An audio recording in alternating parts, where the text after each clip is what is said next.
बाजार के जाने माने दिग्गज और वेल्थ मैनेजमेंट के जाने माने विशेषज्ञ फिरोज सर हमारे साथ कार्यक्रम में हो चुके हैं शामिल। फिरोज सर, गुड मॉर्निंग, बहुत बहुत स्वागत है। आज टॉक ऑफ द टाउन विधानसभा चुनाव के नतीजे हैं। वैसे आप आमतौर पर डेटा, नंबर वो सारे देखना पसंद करते हैं। आज मैं उस डेटा की तरफ ले जाना चाहता हूँ जो इलेक्शन के नतीजे के जो इनिशियल रुझान आ रहे हैं, लग रहा है कि थोड़ा बीजेपी के फेवर के हो सकते हैं। कैसे देखते हैं आप बाजार के लिए, बिजनेस के लिहाज से इनको? मेरे हिसाब से डेफिनेटली पॉजिटिव देखता हूँ। इस इलेक्शन से ये उम्मीद थी कि भाई ये पार्टी स्पॉइलर ना बने, क्योंकि लास्ट साल भर से हमारी पार्टी शुरू ही होती है, कुछ ना कुछ अड़चन आ जाती है।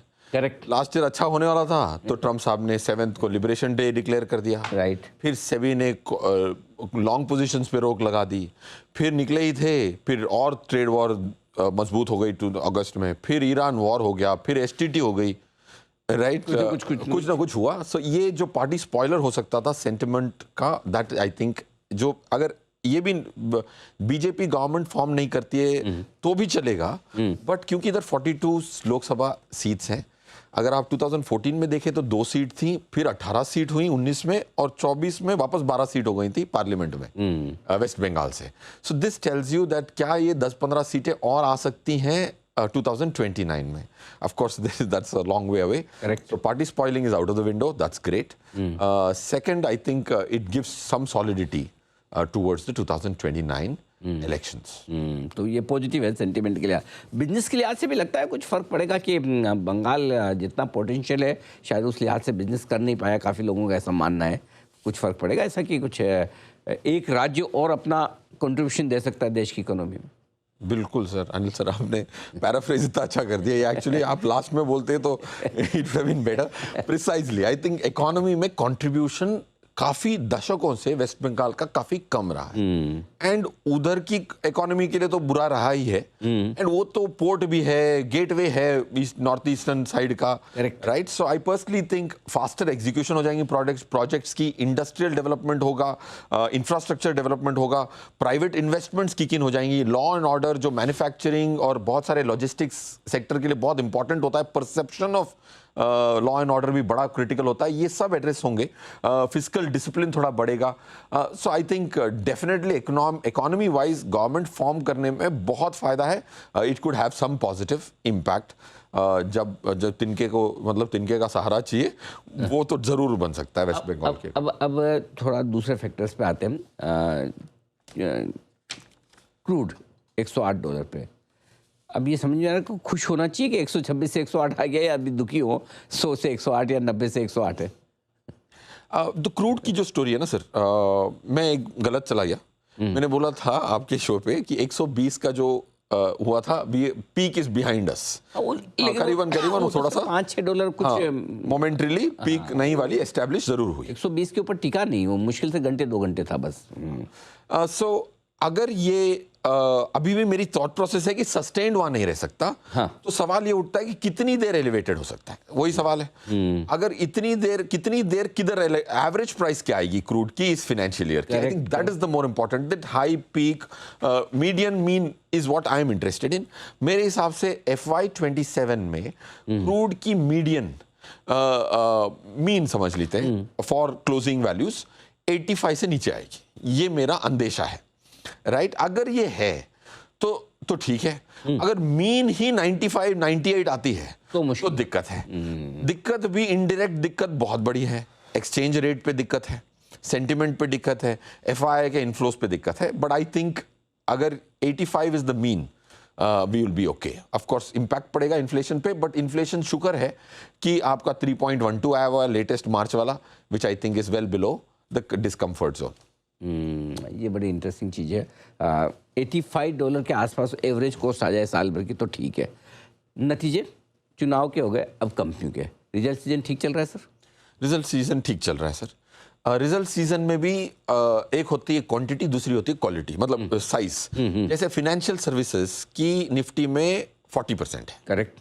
IT 12% है, फिर है आपका ऑटोमोबाइल और consumption, right, and capital goods, ये हो जाते हैं 70-80%। इनके नतीजे बहुत इंपॉर्टेंट होते हैं क्योंकि इनकी वेट्स इधर है। NSE 500 में आप देखते हैं तो 5-6% फाइनेंशियल सर्विसेज की कम है, 35 है NSE 500 पे। Broader market is nothing but a negative position on financial services relative to Nifty. Coming back, मेरे हिसाब से नतीजे जो हेवी वेट्स के हैं वो ठीक आ जाएंगे, बैंकों के नतीजे ठीक आने की उम्मीद है.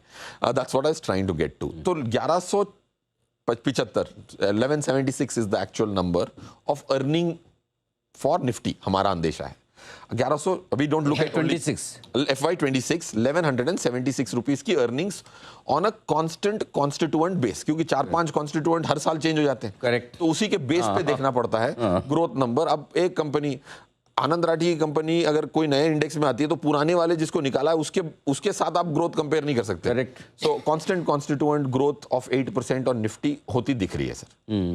यानी 20-20.5 के मल्टीपल पर निफ्टी इस वक्त ट्रेड कर रहा है, विच इज फेयर. वो भी पुराना है, न कि वित्त वर्ष 2027 की अर्निंग पर. पास अर्निंग पे 20 के मल्टीपल पर ठीक है. अब आइए सर, कहाँ आपको लगता है किस तरह के फंड्स बढ़िया पैसा बना है? स्मॉल कैप ने तो कमाल कर दिया, पूरे अप्रैल के महीने में 18-19% के रिटर्न. अब भी बनेंगे पैसे? Yes sir. ये सॉरी, छोटा हूँ बड़ी बात एंड अपनी खुद की पीठ नहीं थपथपा रहा हूँ.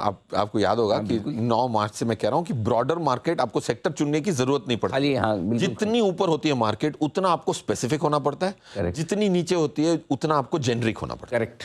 राइट. तो अगर 22,500 पे मैं सेक्टरों को नहीं ढूंढूं, क्योंकि रिस्क भी कोई चीज है. मैं risk reward become so unfavourable to buy a stock.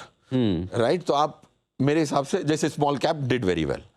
अब रहा सवाल, देखिए 22 की पी भी काफी बार ज्यादा होती है, जैसे प्रीवियस प्रश्न में आपने समझा. कभी कभार 22 की पी भी बहुत अट्रैक्टिव होती है. करेक्ट. क्यों अट्रैक्टिव होती है? लिक्विडिटी पे निर्भर करता है. अब लिक्विडिटी पे निर्भर, देखो सर, एक स्टॉक होता है 60 की पी पे भी गिरता ही नहीं है. बाकी बिजनेस में आप कोई भी चीज आप बता नहीं पाएंगे डिफरेंस क्यों है 30 पी और 60 पी में. करेक्ट. ओनरशिप की सॉलिडिटी पे होता है. अब मेरा ये मानना है कि 22 की पी आपको स्टेबल मार्केट देगी इस साल, क्योंकि आपके जो कैश पाइल है, अब अप्रैल के आंकड़े आएंगे मई तक, म्यूचुअल फंडों के 2,10,000 करोड़ की कैश निकल के आनी चाहिए. अप्रोक्सीमेटली 1,85,000 की स्टार्ट वैल्यू थी और क्लोजिंग वैल्यू अप्रैल की हमारी एल्गोरिथमिक कंप्यूटेशन से उसमें थोड़ी टॉलरेंस डालनी चाहिए. 2,10,000 करोड़. अभी भी कैश बढ़ा है, बढ़ गया कैश, बढ़ गया 24,000 से बढ़ गया.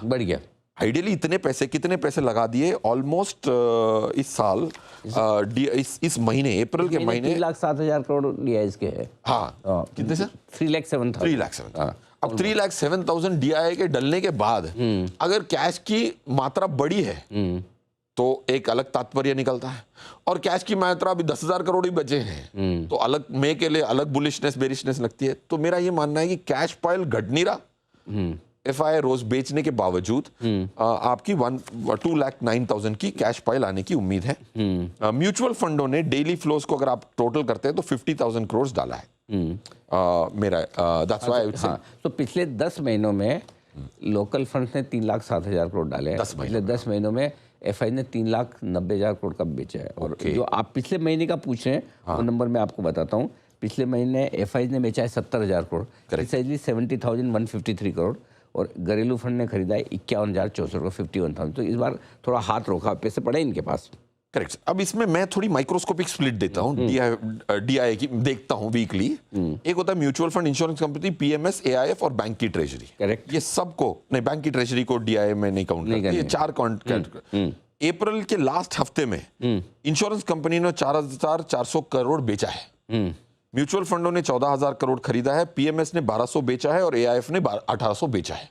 अब इसमें स्प्लिट में समझ में आता है कि डीआईए का लंपी नंबर तो देखते हैं, बट म्यूचुअल फंडों ने 14,000 खरीदा और इंश्योरेंस कंपनी ने 4,000 बेचा. फिर अगर आप फिर उसमें ड्वेल करते हैं कि यार अगले महीने भी इंश्योरेंस कंपनी वाली बेचेगी कि नहीं.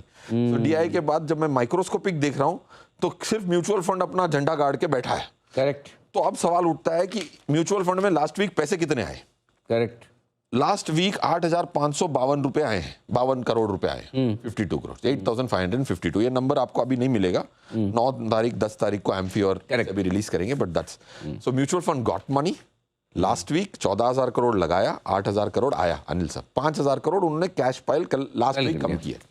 सो 22 की P is also okay if your DIIs have money in hand. बिल्कुल ठीक बात है. इंटरेस्टिंग डेटा क्रंचिंग की आपने. फिरोज सर बहुत बहुत शुक्रिया आपका. आपने समय दिया, चुनाव के नतीजों पे, कंपनियों के नतीजों पर और बाजार के डायरेक्शन पे हमारे दर्शकों को राय दी। Thank you so much sir.